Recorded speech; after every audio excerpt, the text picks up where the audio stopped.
Ya, kembali lagi di Landstalk pemirsa dengan topik membahas kontribusi koperasi terhadap PDB. Ya. Bagus kalau tadi kita berbicara terkait koperasi mungkin yang memberikan memasukkan PDB nasional 23,12% itu dari sektor agraris. Tapi kalau UMKM sendiri, jenis usaha apa yang mungkin diminati juga oleh masyarakat sekarang ini dan itu bisa mendorong juga untuk peningkatan PDB? Ya.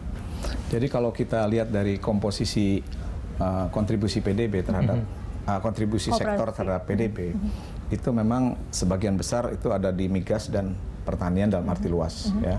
Kemudian ada jasa, perdagangan, dan juga transportasi.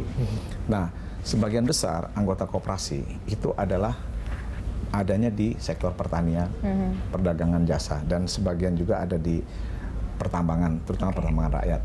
Nah, ini koperasi umumnya. Nah, itu yang selama ini tidak diperhitungkan.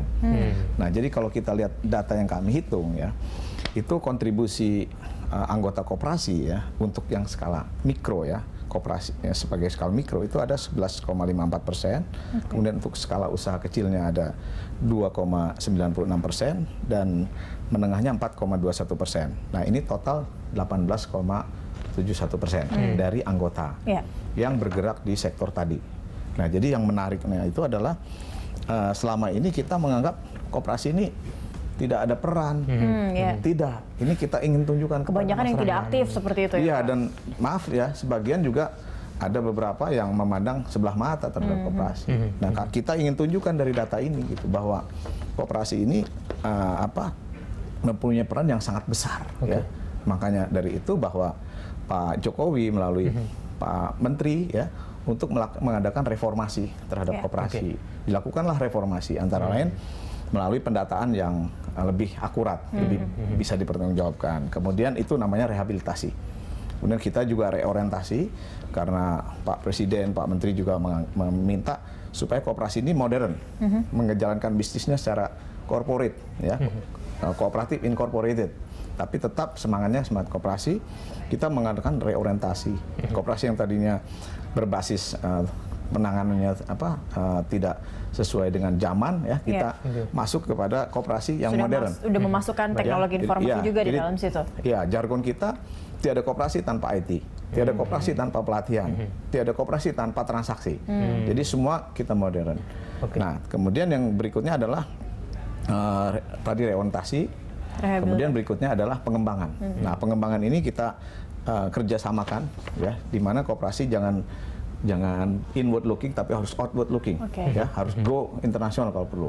Nah, disinilah kita bekerja sama dengan beberapa kementerian untuk memajukan koperasi, termasuk juga bagaimana koperasi bisa menyalurkan kredit usaha rakyat. Itu kita sudah buktikan dan koperasi sudah bisa disetujui. Ada satu koperasi namanya Kospin Jasa menyalurkan kredit usaha rakyat. Insya Allah tahun depan ini sudah lebih banyak lagi, ya, ada sekitar 14 koperasi mengajukan untuk menyalurkan kredit usaha rakyat. Bagus kalau misalnya memang koperasi ini memegang peranan penting gitu ya terhadap PDB kita, dan kemudian pemerintah sudah melakukan sejumlah strategi seperti yang tadi Pak Agus bilang. Ini kalau misalnya ke depannya kira-kira bagaimana mempermudah akses bagi para penduduk begitu ya, baik mungkin di kalangan petani maupun di pekerja apapun untuk mendapatkan akses yang mudah dan bahkan mungkin mendapatkan pinjaman yang lebih mudah lagi dari koperasi, Pak. Nah, ini juga apakah sudah dipikirkan, Pak? Ya, jadi tadi sudah saya sampaikan, salah satunya memang betul, Mas, ya. Jadi akses pembiayaan itu yang paling penting. Kadang-kadang bunga itu tidak terlalu jadi masalah kadang-kadang di beberapa koperasi. Nah, kita mendorong pertama melalui KUR, ya, dan kita juga punya lembaga pengelola dana bergulir. Kita terus turunkan bunganya untuk koperasi, ya, dari 9 menjadi 8%, dan itu kita bisa lakukan juga perluasan lokasi penyebarannya. Dan ini kita Kementerian Koperasi sudah melakukan kerjasama, ya, dengan perbankan melalui program linkage program. Nah, linkage program ini sebetulnya untuk memudahkan anggota koperasi yang belum bisa bankable, ya, dia sulit akses terhadap bank untuk yang level di atas KUR, ya. Nah, kita contohnya linkage program ini ada di perkebunan, ya, inti plasma. Jadi bank memberikan kredit kepada koperasi, koperasi diberikan ke anggotanya. Nah, dengan persyaratan yang lebih rendah. Jadi alfa-listnya itu adalah koperasi.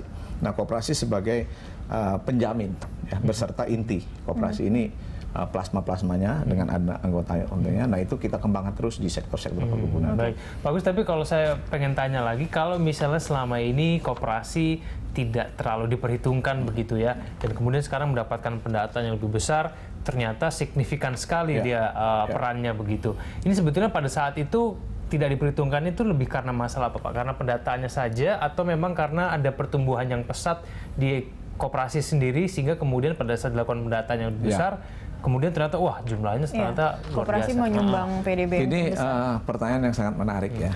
Jadi kami selama ini pertama ya tentu ya rendah hati lah, bahasa kasarnya mungkin ya. Oke lah, jangan diperhitungkan lembaganya saja gitu ya.